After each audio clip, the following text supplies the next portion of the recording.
As one of the 10% of the world population of left-handed people, I find that I'm constantly aware of other lefties. In fact, one of the first things that I do when I enter a room is look for my fellow lefties.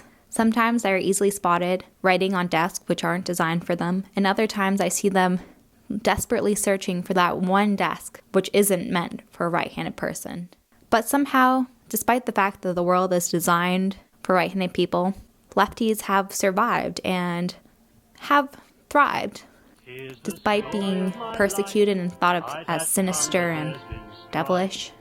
Lefties have gone out and made a name for themselves and have inspired multiple studies on what might make a left-handed person different from a right-handed person, besides the fact that they use their left hand.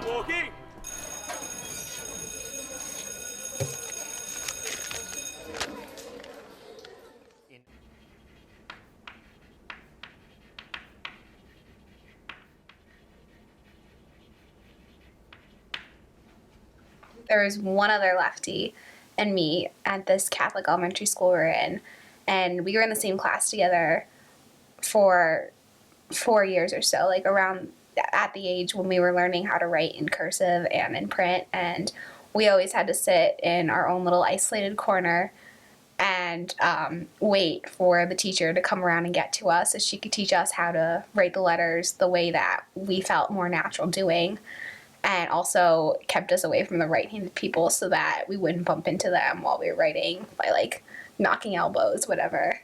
So I just remember my dad talking about at Catholic military school.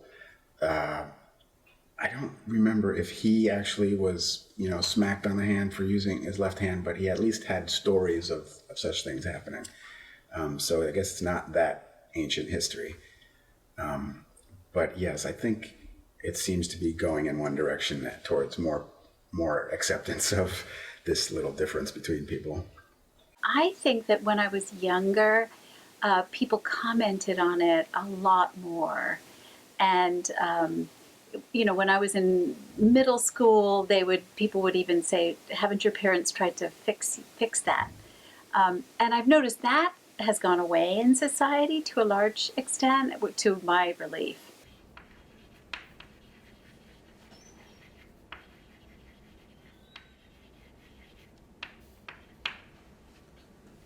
My parents lived in Indonesia for a while I was in college, and I spent a semester there. And there, the tradition basically is the left hand is the hand you wipe yourself with after going to the bathroom, and so you don't eat or shake hands or hand things to people with your left hand. So I had to try to watch out for that. And similarly, I visited Ethiopia, and there was a similar taboo, I guess you'd say. When I lived in Japan, the first time it was in the 70s, and being left-handed was very strange then. So when I would pick up chopsticks, people would stare, and they'd often make comments, oh, you're left-handed, can you actually use chopsticks? And I went to take calligraphy lessons, and that was just, the calligraphy teacher said, your writing looks like little worms. So I gave up doing calligraphy because in Japan it still has a stigma attached to it and is seen as something that the mother should take care of.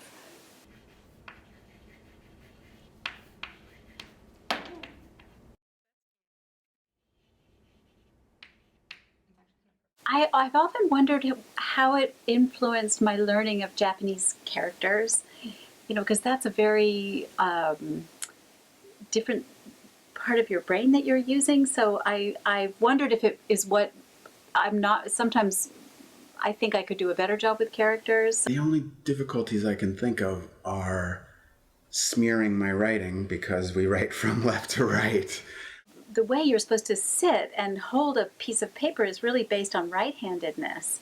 So my handwriting is not very good, and my brother does this kind of thing where he's sort of turned this way when he writes.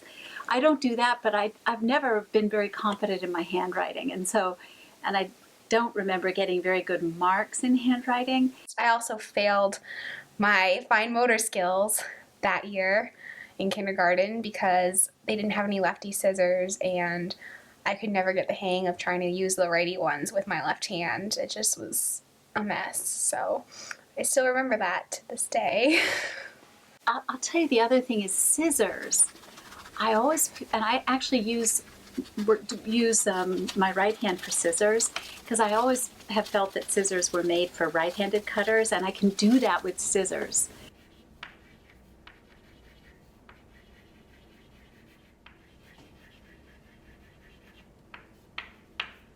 So the brain is divided into two hemispheres or halves that are about equal, and most of the things we do involve both of them, but some functions are lateralized, meaning one hemisphere carries out that function more than the other.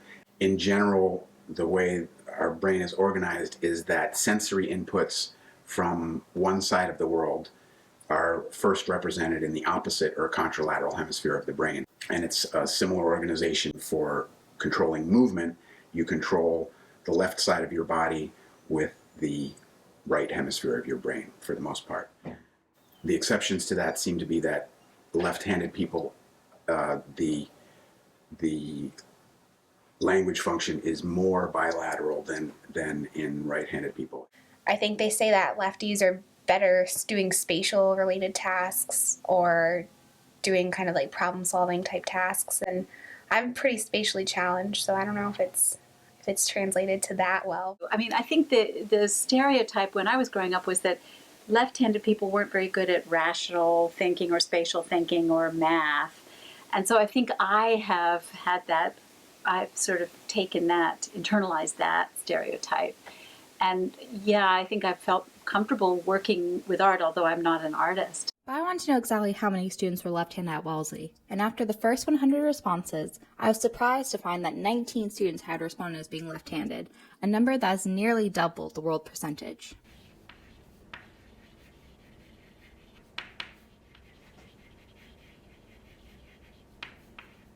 Seems that claims that left-handed people might be smarter are exaggerated, or maybe there's not really anything to it, but I could imagine that there might be some extra creativity or thinking outside of the box. Of course, I'd like to think that, but apparently there's more. I mentioned that left-handers are more bilateral, like with their language processing, relative to right-handers. And so this is somewhat speculative, but it may be that there's greater communication between the hemispheres in left-handed people that might support thinking in creative ways or making connections between things that are not obvious connections to make. I enjoy reading about left-handed people and left-handedness in general, and I've read obviously about how lefties are supposedly more creative and more intelligent in certain ways, maybe more successful ultimately if you consider the number of left-handed presidents or whatever. So I guess it's kind of something to aspire to be like these successful, strong, left-handed people. Play the way I play right-handed. Yeah, so I don't know. With the guitar, you're using both hands, so it's not obvious to me that one is preferred, but I mean, Jimi Hendrix played an upside-down guitar because he was left-handed.